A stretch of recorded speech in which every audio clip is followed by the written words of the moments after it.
ఇప్పుడు మీకు భూతగాదాలు ఉన్నాయా దేనివల్ల? అలబు లేదు, నేను దూరేపేట ఇది చేసుకుంటాను. నా బిడ్డకు బాగాలేదు, ఇక్కడికి వచ్చినంత చూయించుకుంటాను. వాళ్ళ దాకా వచ్చి ఎన్నో పట్టాట ఏం చేసిరో తెలియదు. ఎవరెవరు కొట్టిరు నేను? కడారి సైదులు, కాసం కలింగం, కడారి సమయ వీళ్ళు ముగ్గురు కలిసి కొట్టిరా? నీకొక్కరికే తగిలిన దెబ్బలు ఇంకెవరికైనా? మా భార్య కూడా తాగి. ఇప్పుడు ఈ పాప, చిన్న పాప ఎట్లా చనిపోయింది? చిన్న పాప వీళ్ళు కొడుతుంటే ఇక దగ్గర నుండి చూసేసరికి చచ్చిపోయారు మా వాళ్ళని. అంతేనా? కర్ర తగిలిందా?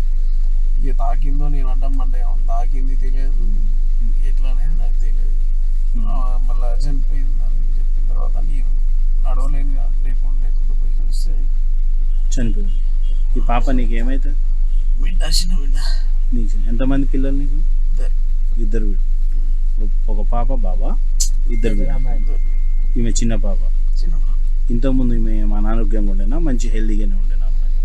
మంచిగా ఉండేది, అంటే కొంచెం హాస్పిటల్ తీసుకుపోయినా కానీ ఆమె ఏంటంటే ఇక మంచిగా అన్నం తిన్నది. అప్పటిదాకా అప్పుడే తిన్నది అన్నం కూడా. అంటే ఏంది ఆమె హెల్త్ ప్రాబ్లం ఏంది? ప్రాబ్లం ఉంటే హాస్పిటల్లో చూస్తున్నాం, మంచిగా ఉన్నది. కానీ ఇక సడన్గా ఈ లొల్లిలో మెడిసిన్ స్టార్ట్ ఇది అది కలిపి వీళ్ళందరూ మమ్మల్ని చంపిదన్న ఉద్దేశంతో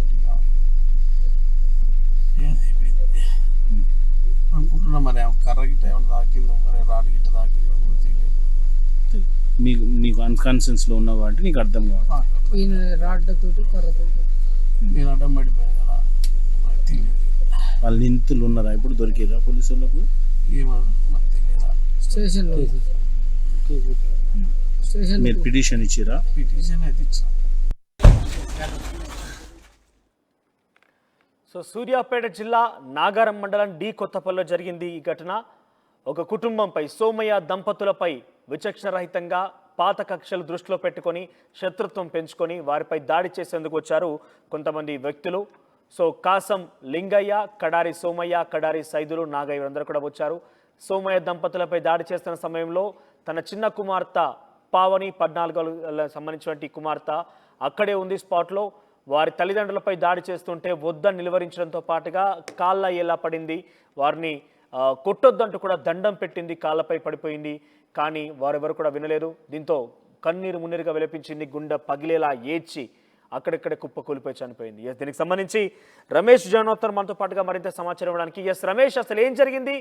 ఆ దాడిలో బహుశా పావనికి ఏదైనా గాయమైందా? భావనికి కర్ర కానీ ఇంకేదైనా తగిలిందా? లేదంటే తన అనారోగ్య సమస్య కారణంగా ఇబ్బంది పడుతున్నట్టుగా తెలుస్తోంది. సో ఆ సమస్య ఏదైనా ఎదురైపోయి తను నిజంగానే గుండె పగిలేలా ఏడ్చి మరణించిందా? అంటే ఏం జరిగి ఉంటుంది ఆ సమయంలో? పాపకు కొంచెం ఆరోగ్యం కూడా సరిగా లేదు. అదే సమయంలో కూడా తల్లిదండ్రులపై జరుగుతున్నటువంటి దాడిని ఒక్కసారిగా తట్టుకోలేకనే మృతి చెందిందని కూడా తెలుస్తుందని చెప్పవచ్చు. మొత్తం తల్లిదండ్రులంతా కూడా కన్నీరు మున్నీరు అవుతున్నారు. నిజంగా ఇది విషాదకరమైన ఘటన అని చెప్పవచ్చు. ఎందుకంటే ఆ ఘటన తల్లిదండ్రుల ముందరనే పాప అనేది ఈ విధంగా చనిపోవడం అనేది మొత్తం కూడా తల్లిదండ్రులు గుండెలు పగిలేలా ఏడుస్తున్నటువంటి పరిస్థితి కనిపిస్తుంది. గత కొంతకాలంగా ఈ గ్రామంలో ఏదైతే ఉందో డి కొత్తపల్లి, నాగారం మండలం డి కొత్తపల్లిలో వీరికి, అదేవిధంగా పక్క అదే గ్రామంలో ఉన్నటువంటి వారి బంధువులకి గత కొంతకాలంగా కూడా ఆ భూ తగాదాలు కూడా కొనసాగుతున్నాయి. ఆ తగాదాల నేపథ్యంలోనే వీళ్ళు ఆ ఊరి విడిచిపెట్టి కూడా సూర్యాపేటలో మెకానిక్ పని చేసుకుంటూ కూడా ఆ సోమయ్య వెళ్ళడం జరిగింది. ఆ తర్వాత కూతురు ఆరోగ్యం బాలేకపోతే మళ్ళీ అక్కడ మెకానిక్ వృత్తి బంద్ చేసి మళ్ళీ ఆ గ్రామంలోకి వచ్చి గత కొంతకాలంగా గ్రామంలోనే నివాసం ఉంటున్నటువంటి పరిస్థితి కనిపిస్తుంది. అయితే గతంలో జరిగినటువంటి ఆ పాత కక్షలు, భూ తగాదాలని దృష్టిలో ఉంచుకొని నిన్న సాయంత్రం సమయంలో సోమయ్య ఇంట్లో ఉండగానే సోమయ్యపై ఎవరైతే ఉన్నారో ఈ సైదులు, సోమయ్య, ఆ కళింగ ముగ్గురు వ్యక్తులు కూడా ఒక్కసారిగా కర్రలు, రాడ్లతో కూడా వచ్చి దాడి చేయడం జరిగింది. అతి దారుణంగా కూడా కొడుతున్నటువంటి క్రమంలోనే పాప పావని, ఏదైతే 14 సంవత్సరాల కూతురు పావని ఉందో, పావని అడ్డుగా వెళ్ళింది. అయితే కొట్టొద్దని కూడా వేడుకున్నటువంటి ఘటన కూడా చేసుకుంది. కానీ తన కళ్ళ ముందే తల్లిదండ్రులను ఈ విధంగా కొడుతుండడంతో, కర్రలు రాడ్లతో కూడా దాడి చేస్తుండడంతో ఒక్కసారిగా ఆ పాప కూడా స్పృహ తప్పి అక్కడే పడిపోయింది. వెంటనే కూడా మృతి చెందినట్లు కూడా తెలుస్తుంది. అయితే మొత్తం పోలీసులు కూడా వీరిని అదుపులోకి తీసుకున్నారు. ప్రస్తుతం ఎవరైతే ఉన్నారో ఈ కడారి సోములు, అదేవిధంగా కడారి సైదులు, కళింగ ముగ్గురు వ్యక్తులు, దాడి చేసినటువంటి ముగ్గురు వ్యక్తులు కూడా ప్రస్తుతం పోలీసుల అదుపులో ఉన్నారు. దీనిపై కొద్దిసేపు క్రితమే ఆ బీఆర్ఎస్ వర్కింగ్ ప్రెసిడెంట్ కేటీఆర్ కూడా ట్వీట్ చేయడం జరిగింది. ఎందుకంటే ఆ కూతురు ఈ విధంగా ఆ తండ్రిని కొట్టబోతుంటే అడ్డుగా రమేష్, వెళ్ళినటువంటి ఒక కూతురు కూడా కుటుంబంపై నలుగురు వచ్చి మూకుమ్మడిగా దాడి చేసి కర్రలతో రాడ్లతో ఇంత విచక్షణ రహితంగా తమ పిల్లలు చూస్తుండగానే దాడి చేసేటువంటి ఆ కక్ష ఏముంది? అంటే గతంలో ఎప్పుడైనా ఇద్దరి మధ్య పరస్పరంగా ఎదురవడం కానీ దాడి చేయడం జరిగిందా? అసలు ఏం కక్ష ఉంది వారిద్దరి మధ్య?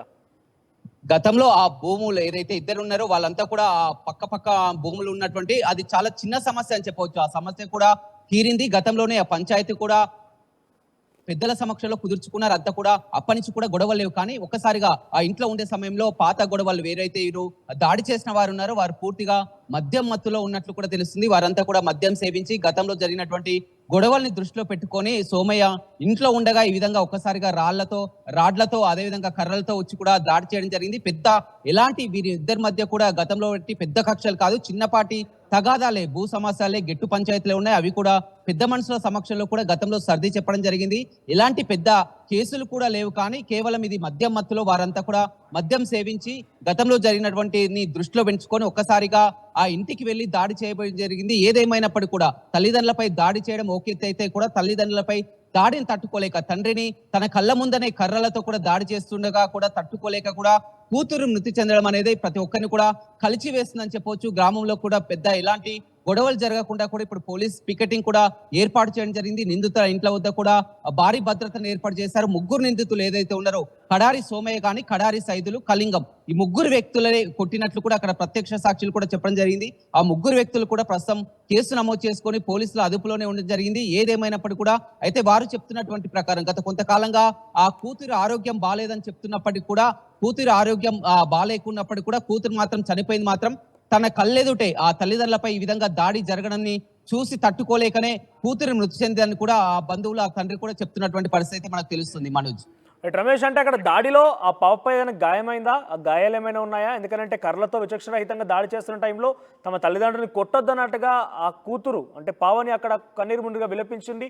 వారిని కాళ్ళ ఏళ్ళ పట్టుకొని బతిమలాంటిగా తెలుస్తోంది. సో ఆ సందర్భంలో మిస్టేక్లో కానీ నిజం కావాలని కానీ దాడి చేసే ప్రయత్నం చేస్తారా? మధ్యమత్తులో ఉన్నారు కాబట్టి పవన్కి మాత్రం ఎలాంటి గాయం కాలేదు. కానీ ఒక్కసారిగా తండ్రిపై జరుగుతున్నటువంటి దాడిని తట్టుకోలేక షాక్ గురి కావడం జరిగింది. ఆమెకు గతంలో ఆరోగ్యం సరిగా లేకపోవడం ఒక ఎత్తు అయితే ఒక్కసారిగా తండ్రిపై జరుగుతున్నటువంటి దాడికి షాక్ గురి కావడం, అరుపులు, కేకలు, భయభ్రాంతులకు గురవు కూడా ఒక్కసారిగా ఆ గుండె ఆగిపోయినటువంటి పరిస్థితి కూడా అయిందని తెలుస్తుంది. ఎలాంటి ఆ పాపపై ఎలాంటి కర్రలతో దాడి కానీ, కర్ర తగిలిన అలాంటి సిచ్యువేషన్స్ ఏమి అక్కడ కలగలేదు. కానీ కేవలం ఒక్కసారిగా జరుగుతున్నటువంటి దాడిని చూసి భయభ్రాంతులకు గురయ్యే ఈ విధంగా ఆ స్పృహ తప్పి పడిపోయి ఒక్కసారిగా చనిపోయినట్టు తెలిసింది. పాప ఆరోగ్యం కూడా గత కొంతకాలంగా బాగలేదు, ట్రీట్మెంట్ కూడా చేసుకుంటుంది. అదే క్రమంలో ఒక్కసారిగా తండ్రిపై దాడి జరగడం చూసి తట్టుకోలేక కూడా అరుపులు, కేకలు, ఆ తల్లిదండ్రులను చంపేస్తున్నారు, తన కళ్ళెదుటే తల్లిదండ్రులను చంపేస్తున్నారు, దాడి చేస్తున్నారు, కాపాడండి అంటూ కూడా వారిని అంతా కూడా అరుపులు, కేకలతో కూడా ఒక్కసారిగా షాక్ గురయ్యే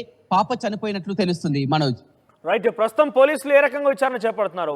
దాడి చేసిన వారు పోలీసుల అదుపులో ఉన్నారా? వారు ఎటువంటి సమాచారం చెప్తున్నారు?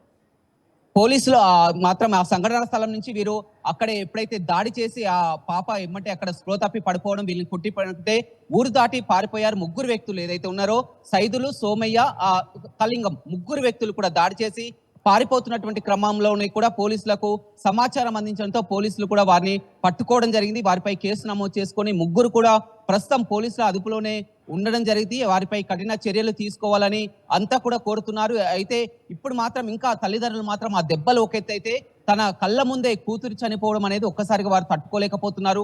పూర్తిగా శోక సముద్రంలో మునిగిపోయినటువంటి పరిస్థితి కనిపిస్తుంది. ఆ గ్రామంలో మొత్తం కూడా విషాద ఛాయలు జరుపుకున్నాయి. గత కొంతకాలంగా ఈ గొడవలకి దూరంగానే ఆ ఊరు కూడా వదిలి వెళ్ళడం జరిగింది. సోమయ్య ఏదైతే ఉందో గతంలో ఇలాంటి పంచాయతీలు జరుగుతున్నాయనే ఊరు విడిచి కూడా సూర్యాపేట పట్టణానికి చేరుకొని అక్కడ మెకానిక్ గా పనిచేస్తున్నారు. అయితే అక్కడ మెకానిక్ గా పనిచేస్తున్న క్రమంలో కూడా పాప ఆరోగ్యం కూడా సహకరించడం లేదని తిరిగి ఈ మధ్య కాలంలోనే ఆ సొంత గ్రామం నాగారానికి కొత్తపల్లి ఊరికి చేరుకోవడం జరిగింది. అయితే ఈ ముగ్గురు వ్యక్తులు మాత్రం ఆ మద్యం మత్తులో ఉండగా గతంలో జరిగినటువంటి గొడవలను దృష్టిలో పెట్టుకొని వీరంతా కూడా వారి యొక్క సమీప బంధువులే పాలోలని తెలుస్తుంది. మొత్తం ఆ దృష్టిలో ఉంచుకొని ఆ మద్యం మత్తులే ఒక్కసారిగా విచక్షణ రహితంగా కూడా కర్రలు, రాడ్లతో కూడా దాడికి దిగడం జరిగింది. ఆ దాడి చేస్తున్నటువంటి క్రమంలో కూడా తన తల్లిదండ్రులని చంపొద్దంటూ కూడా పాప ఒక్కసారిగా అరుపులు, కేకలతో కూడా షాక్ గురై కూడా పాప అక్కడ చనిపోయినటువంటి పరిస్థితి అయితే సిచ్యువేషన్ ఉందని చెప్పవచ్చు. Manoj, right Ramesh, thank you for the updates.